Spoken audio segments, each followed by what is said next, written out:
9h07, les grands débats ce matin, et on revient sur Édouard Philippe qui va lancer son parti. Bérengère Bonte est avec nous, journaliste auteur de Le Sioux, une biographie d'Édouard Philippe aux éditions de l'Archipel. Oui, bonjour Bérengère Bonte. Bonjour Patrick Roger. Bon, vous retrouverez aussi Arlette Chabot qui est avec nous. Bonjour Arlette Chabot. Oui, on va parler dans un instant donc d'Édouard Philippe, très attendu ce week-end avec le rassemblement, sa fameuse maison commune. Juste avant ça, dans ces débats et les questions en fait qu'on a évoquées ce matin, on parle beaucoup de la progression d'Éric Zemmour dans les sondages, qui perturbe d'ailleurs un peu le champ présidentiel aujourd'hui. Il y a une balise ce matin de IFOP fiducial pour Sud Radio et Paris Match, Félix Mathieu dans le Factuel. Quelles seraient ses chances en cas de second tour? Et notre balise montre qu'il y a quand même un problème d'image chez une majorité de Français pour le moment. Oui, que vous inspire Éric Zemmour? Eh bien de l'inquiétude, répondent 53% des sondés. Ils sont tout aussi nombreux, 53% à le considérer comme dangereux pour la démocratie. Alors évidemment c'est plus marqué chez les sympathisants de gauche, mais pas seulement. Ils sont aussi 58% par exemple des sympathisants LR. Sympathisants LR à répondre qu'Éric Zemmour les inquiète. Quasiment autant, 57% de sympathisants LR à le dire dangereux pour la démocratie. En fait, seuls les sondés qui se déclarent proches du Rassemblement national s'avèrent plus indulgents. À l'inverse, moins d'un sondé sur 3 considère qu'Éric Zemmour a la stature d'un président de la République, ou alors qu'il est capable de rassembler les Français, des opinions qui, là aussi, ne deviennent majoritaires finalement que parmi les sympathisants du RN. Oui, alors pour autant, cette étude montre que les sondés proches de LR attribuent un certain nombre de qualités à Éric Zemmour. Oui, si on regarde les sympathisants, les Républicains, 58% des sondés répondent qu'il est honnête, alors qu'on est à 42% sur le total des sondés. Même chose, au moins la moitié des sondés proches de LR estiment qu'il est porteur d'une vision pour la France, ou alors proche des préoccupations des Français. Là encore, ces deux qualités deviennent minoritaires en fait si on regarde le total des sondés, toutes sensibilités politiques confondues. Oui, merci Félix Mathieu. Alors avant d'enchaîner justement sur Édouard Philippe, Arlette Chabot, vous le disiez en fait tout à l'heure, et on l'a évoqué dans votre édito politique, il chamboule tout à tel point qu'aujourd'hui, les finalistes qui étaient annoncés, c'est-à-dire Emmanuel Macron et Marine Le Pen, sont obligés en fait de répliquer. Du côté des Républicains aussi, depuis son ascension dans les sondages, alors ce ne sont que des sondages, etc., mais ça chamboule tout aussi. On verra si ça ira jusque dans les rangs d'Édouard Philippe et de ses troupes. Alors, moi, ce que je trouve intéressant, évidemment, dans cette enquête, c'est la proximité, vous allez me dire, c'est pas une surprise, entre ceux qui se sentent proches de Marine Le Pen, qui appartiennent au Rassemblement national, et toutes les qualités, effectivement, qu'ils trouvent à Éric Zemmour. C'est quand même très important. Alors, on l'a dit, porteur d'une vision pour le pays, compétent, 62-63%, capable de réformer, 62%, et surtout, ce qui est très important, 56% des sympathisants du Rassemblement national pensent qu'Éric Zemmour a la stature d'un président de la République. Rapporté aux Français, c'est 29 pour les Français, c'est-à-dire qu'ils jugent que il ne correspond pas à la fonction. 56%, ça veut dire qu'on a beaucoup d'inquiétudes, sans doute à avoir, et c'est déjà le cas d'ailleurs au Rassemblement national, parce que ça peut annoncer une fuite importante des sympathisants, des militants, et voire à terme, si la percée d'Éric Zemmour se confirme, le départ d'un certain nombre de responsables, de cadres du RN qui pourraient rejoindre Éric Zemmour avec une capacité plus forte de gagner. Quant aux 53% qui considèrent qu'il est inquiétant, moi je ne trouve pas que ce soit très considérable.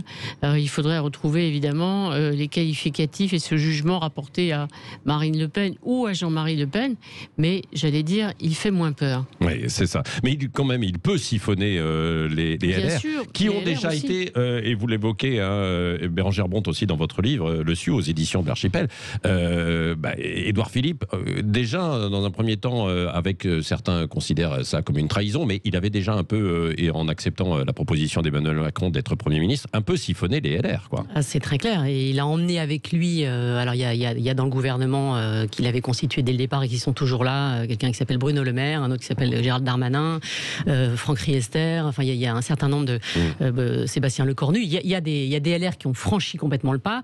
Il y en a d'autres qui sont un peu sortis. Le mouvement Agir est typiquement construit par des anciens LR.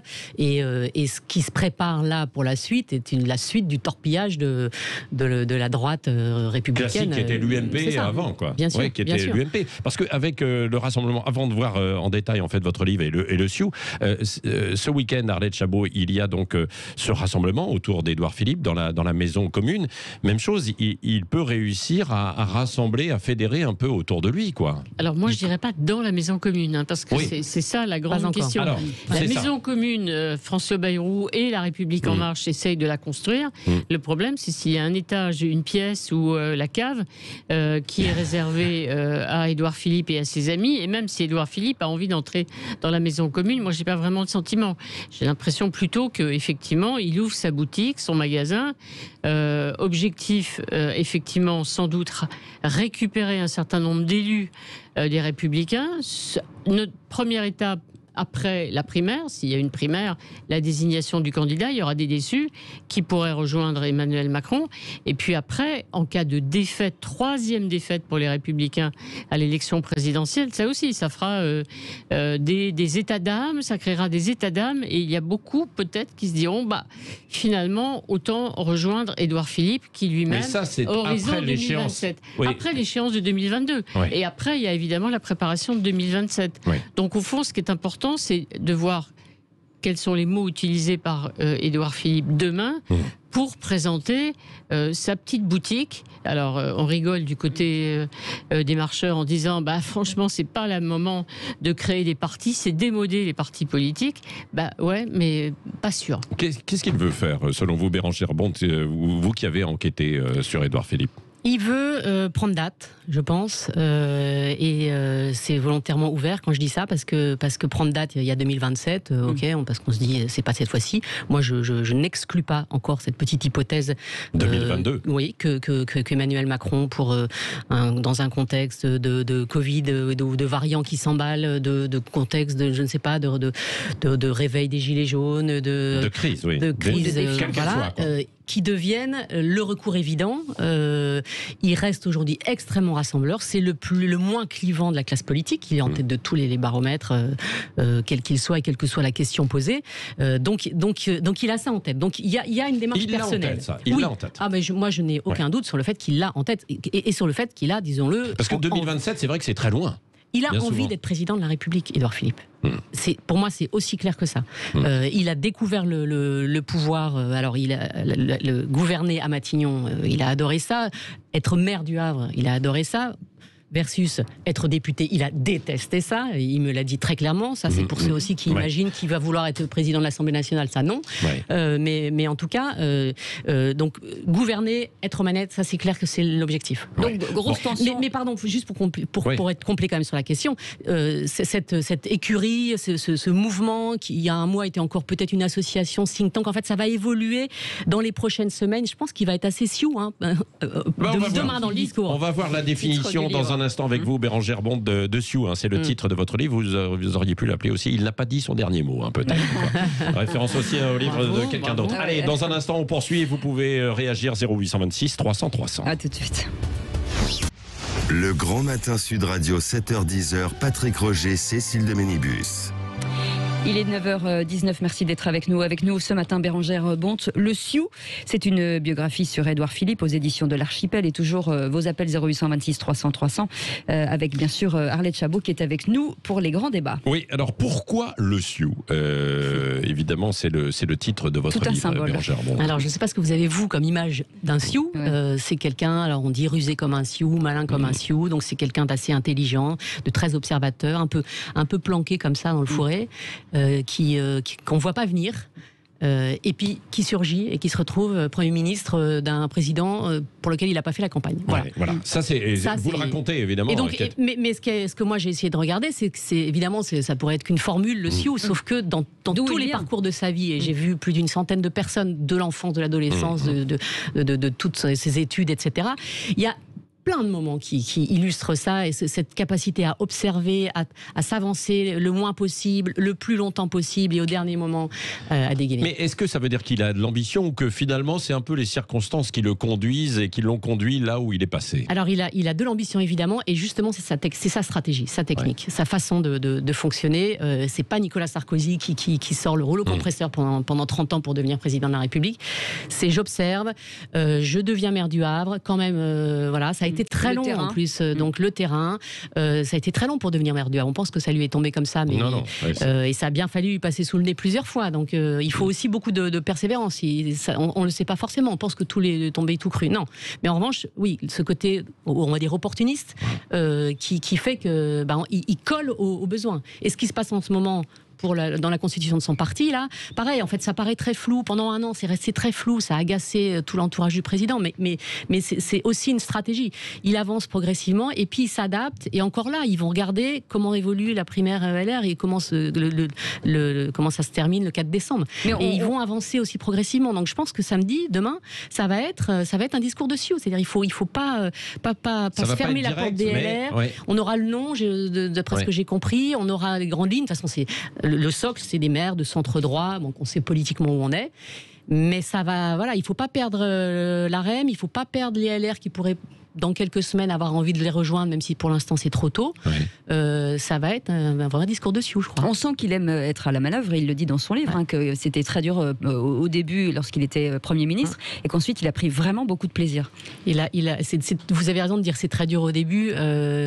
Quand on fait un peu raconter les gens qui l'ont fréquenté au début, alors, ils disaient rien, c'était un vrai Sioux. Loyauté, ils disaient rien, mais sauf qu'à quelques proches, il racontait à quel point c'était dur. Il arrivait dans une majorité qu'il n'avait pas choisie, que eux n'avaient pas choisi. Enfin, qui est ce type qui arrive, ce mec de droite? C'était difficile, de part et d'autre. Il y a eu une phase d'apprivoisement.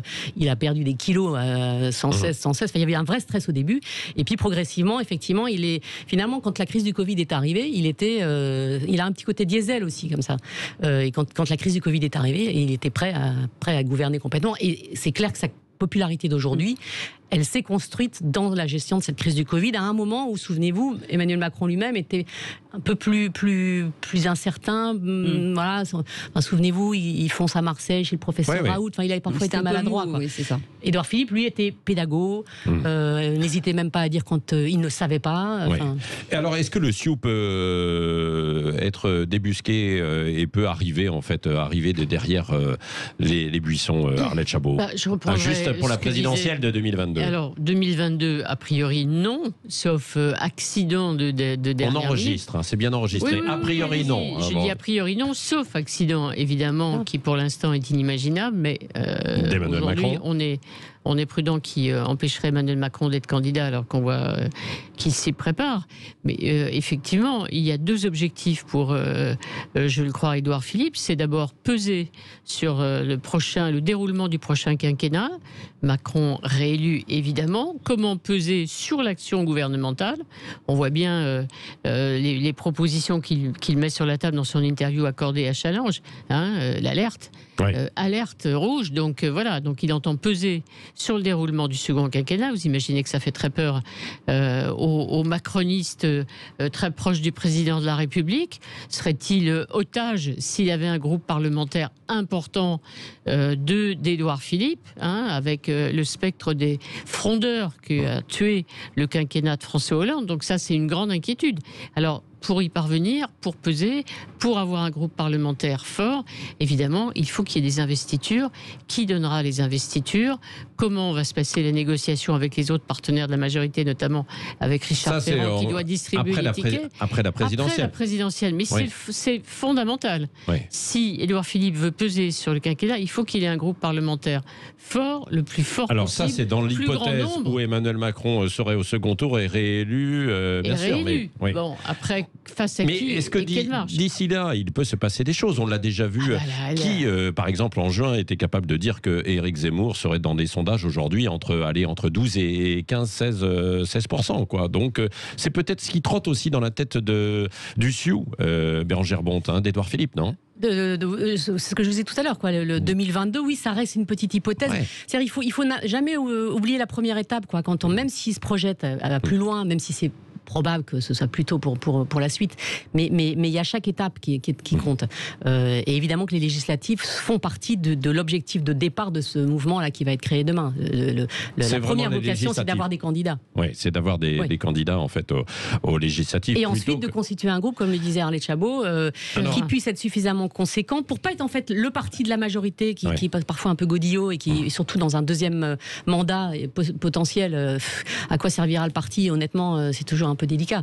Donc là, il serait, si tout fonctionne selon leur plan, il serait un peu à côté, dans la majorité, et puis en essayant de rassembler progressivement les déçus plus à droite, parce que quand même son corps de Vous disiez tout à l'heure, Bérengère Bonte, sait-on jamais, il peut aussi y avoir une crise sociale d'ici 6 mois, on l'a vu, ça va très vite aujourd'hui. Sauf que lui a été aussi à l'origine, quand même, il ne faut pas l'oublier, de la crise sociale avec les Gilets jaunes. C'est par sa volonté, en fait, d'imposer absolument cette fameuse taxe sur les carburants qu'il y a eu ce mouvement, alors qu'Emmanuel Macron était plutôt contre, quoi. Et les 80 km/h qui je vais vous dire, sont sa première mesure. Bien sûr. C'est la première fois que l'Élysée l'a laissé aller sur quelque chose qui n'était pas dans le programme.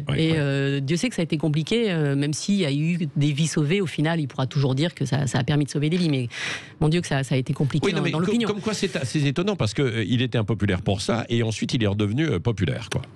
C'est l'un des mystères et des talents peut-être de cet homme-là qui effectivement cette ambiguïté-là lui réussit. C'est ça qui est très étonnant, quoi. Parce que c'est quand même terriblement ambigu depuis le début. Il n'a jamais adhéré à En Marche. Enfin, c'est quand même incroyable.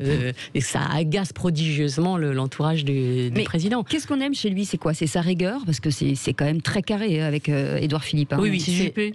Alors il y a un mélange. Pour moi, il y a quelque chose de Chirac quand même, très clairement. Il y a le charisme, l'humour, évidemment. Il y a une forme de séduction assez présente. Et donc voilà, il y a ça. Chirac, il l'avait rencontré quand il était en stage à l'ENA et à l'ONU, juste au tout début du quinquennat en 95. Et Chirac l'avait bluffé parce qu'il m'a donné en 3 minutes. Il m'a pas fait des grandes déclarations, il m'a pas transmis un message, mais il m'a fait un cours de poloche, comme il dit, en 3 minutes. C'est-à-dire, en 3 minutes, il vous explique que vous êtes la personne la plus importante, il vous parle, il se connecte à vous et il dit ça c'est ça. Moi, voilà. Donc Chirac, il y a Chirac. Et puis il y a la raideur, on va dire d'un Alain Juppé. D'Alain Juppé, oui, bien sûr. Même si pour le coup, Alain Juppé, les échanges que j'ai eus avec lui pour ce livre, il m'a fait beaucoup rire en fait. Donc il y a aussi l'humour de Juppé, et la raideur, c'est à la fois dans le comportement, dans le caractère, parce qu'il ne faut pas l'embêter quand même, Édouard Philippe. Honnêtement, il vous fait bien comprendre quand le sujet vous plaît pas. Vous pourriez écouter la bande de mon dictaphone, vous sentez son pied qui tapote, je vous assure, à plusieurs moments. Et la raideur budgétaire, économique sur le fond également, qui est très présente, et c'est là où on voit bien où il est, Édouard Philippe. C'est pas tout à fait le même territoire qu'Emmanuel Macron. Oui. Alors, pardon pour la banalité de la question, mais la réponse est importante. Qu'est-ce qu'on découvre? Qu'est-ce qu'on ne sait pas d'Édouard Philippe? Voilà. Le Sioux, qu'est-ce qu'il nous cache au fond? Il nous cache beaucoup de complexité. Par exemple, vous voyez, on nous a vendu, entre guillemets, parce que je trouve que quand il est arrivé à Matignon, personne ne le connaissait, et on nous a vendu le gars sympa, drôle, qui fait de la boxe, qui boit de la bière, qui vient de la gauche et qui va vers la droite. Il y avait une espèce de personnage parfait au point qu'on l'imaginait complètement fêtard la nuit, et voilà. Il est quand même, il est fondamentalement un homme du droit, de la norme. Ses copains avec qui il faisait la fête quand il était à Sciences Po, certes, il faisait beaucoup la fête, mais pas du tout de façon délirante. On l'a jamais retrouvé complètement ivre-mort. Enfin, c'est pas du tout ça. Non, mais c'est important. Et les gens, et ses amis de cette époque-là, de Sciences Po, qui l'ont connu à 20 ans, me disent: vous vous trompez pas de personnage, quoi. C'est pas uniquement le type sympa, rigolo, etc. Il y a quelque chose de. C'est l'homme de la norme, et on ne sort pas du rail. Enfin, voilà. Ça, c'est vraiment important. C'est ce que disent beaucoup l'entourage d'Emmanuel Macron. Et ça les exaspère, mais c'est ce que disent aussi les LR. Parlez-en au président de la région normande. Mais on reprochait ça l'exaspère, qu'ils mettent les tripes sur la table. Enfin, ça pour le coup, c'est compliqué en fait à gérer. C'est très malin de sa part. Mais c'est compliqué. Allez, merci Bérengère Bonte. On va suivre le Sioux. Il n'a pas dit son dernier mot, c'est le sous-titre aussi pour 2022. Avant de voir la suite, les faces cachées d'Édouard Philippe. Merci, c'est aux éditions de l'Archipel. Oui, et bien sûr, et on va suivre ça aussi ce week-end. Et donc il faut lire parce que il pourrait se passer des choses. On repassera la bande. Dans un instant avant.